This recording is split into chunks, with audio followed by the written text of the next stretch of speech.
It is not difficult to get trapped by economic necessity and settle for existence rather than substance.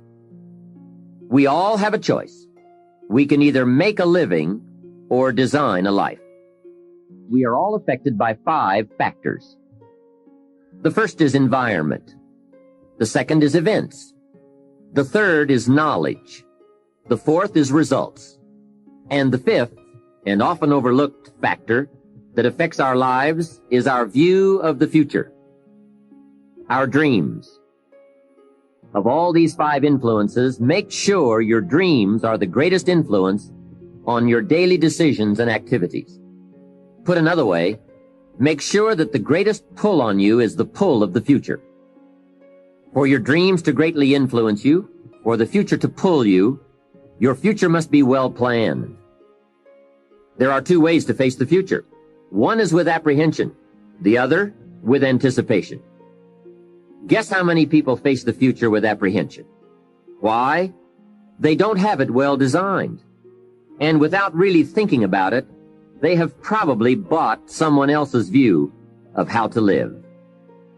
You will face the future with anticipation when you have planned a future you can get excited about, when you have designed your future results in advance. In this way, the future will capture your imagination. It will exert an enormous influence on you. And to design your future, you must have goals. Well-defined goals are like a magnet. They pull you in their direction. And the better you have defined them, the better you have described them, the harder you work on them, the stronger they pull. And they pull you through all kinds of difficulties, too.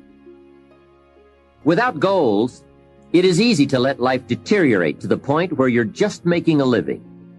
It is not difficult to get trapped by economic necessity and settle for existence rather than substance.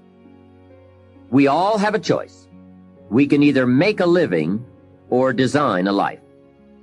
Now we're going to take some time to actually start designing the next 10 years of your life. We're going to start setting your goals. Goal setting is one of the most important skills to develop if you want to design your future. I'm going to give you enough homework not only to keep you busy for the rest of your life, but also to help you create the kind of life you may have always dreamed about living, but never believed possible. So let's get on with it. The sooner you exert the discipline, the sooner you will be enjoying the results. Once the results start to come, believe me, you won't mind the hard work and discipline it's going to take. Now, get a sheet of paper, and at the top of it, write the words, long-range goals. I'm going to ask you some questions, and I want you to jot down the answers. If you don't have paper and pen handy, follow along with me now anyway, just listening. Then later, listen again when you can write down your ideas.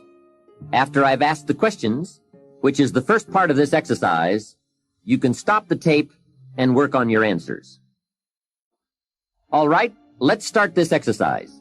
The basic question you are going to answer is, what do I want within the next 1 to 10 years? I want you to take about 12 to 15 minutes and make a list of at least 50 things you want within the next 1 to 10 years. These are long-range goals. To help you get started with your list, consider these questions. What do I want to do? What do I want to see? What do I want to be? What do I want to have? Where do I want to go? And what would I like to share? Now, with these thought starter questions in mind, answer the basic question. What do I want within the next 1 to 10 years? See how many things you can write down. At this point, don't take the time to describe in detail everything you want. This is the time for you to let your thoughts pour, to write fast and to abbreviate. For example, if you just write down 380, you'll know what that means. You don't have to describe the color and the interior of the car. You'll do that later in this exercise. I want you now just to abbreviate and write fast. Make the list as long as you possibly can. Try to write down at least 50 items, 50 things you want within the next 1 to 10 years. These are long-range goals. Spend about 12 to 15 minutes on this. After you've completed your list, you're ready for the next part of the exercise. Go through your list, and next to the things you think you can accomplish or acquire a year from now, write a number 1. Next to the things you think it will take 3 years to realize, write a 3. Next to the things it will take 5 years to accomplish, write a 5. And next to the things it will take 10 years to accomplish, write a 10. Go through this list now to the best of your ability and say, that looks like it will take me about a year, or 3 years, or 5 years, or 10 years. Some big goals might be out there 10 years from now. Once you complete this part of the exercise, you might come to the conclusion that you need a lot more 3-year goals and less 1-year goals, for example, or that you need more 10-year goals. You see, while you're working on one goal, you must have something else in the planning stages. If you don't, what happened to some of the early Apollo astronauts could happen to you. After they came back from the moon, some of those astronauts experienced deep psychological and emotional problems. And the reason for that? Why, after you've been to the moon, now where do you go? That seemed to be the end, the finish. What later astronauts did was to make sure that they had major projects lined up after they returned from the moon trip. The way you enjoy life best is to wrap up one goal and start right on the next one. Don't linger too long at the table of success. The only way to enjoy another meal is to get hungry. Another thing to check for on your list is that you have included goals for each of these 3 important categories. First, make sure you've listed your economic goals, your goals for income, profits, and productivity.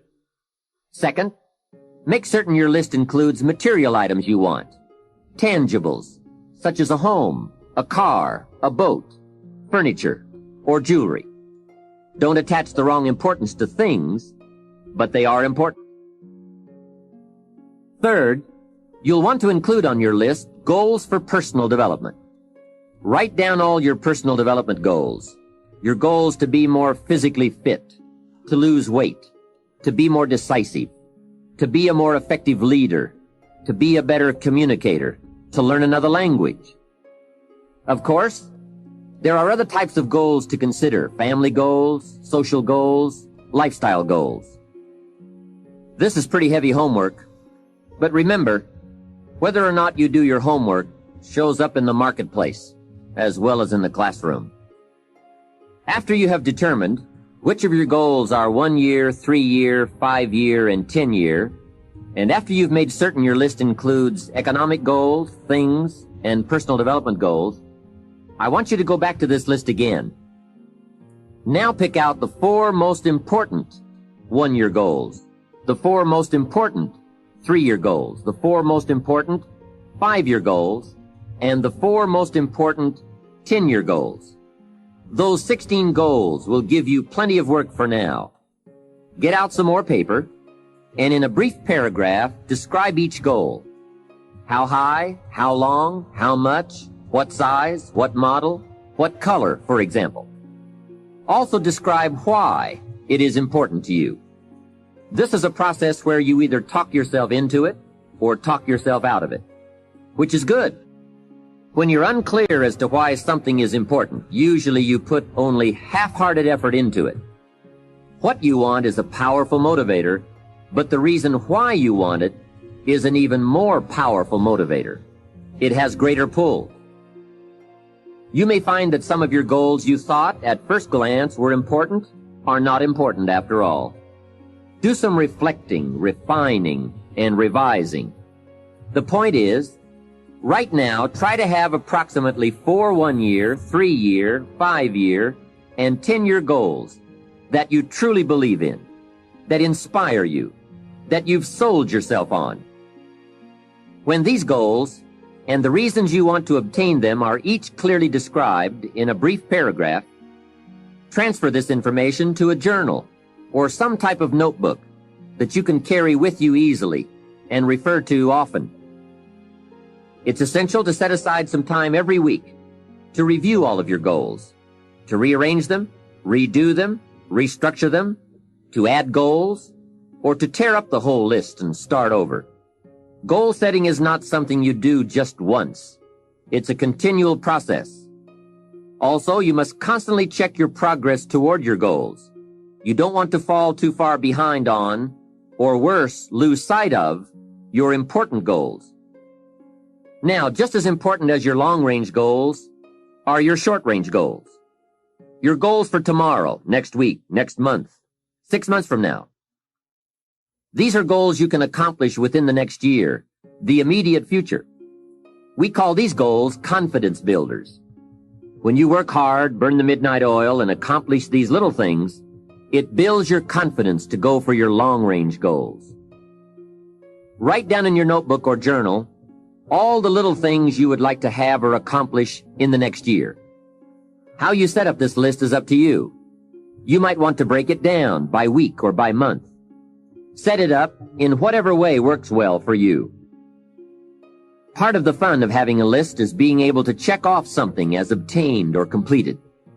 Every week, try to check off at least one thing on your list of short-term goals. And when you are able to check off something major, something on your list of long-range goals, celebrate.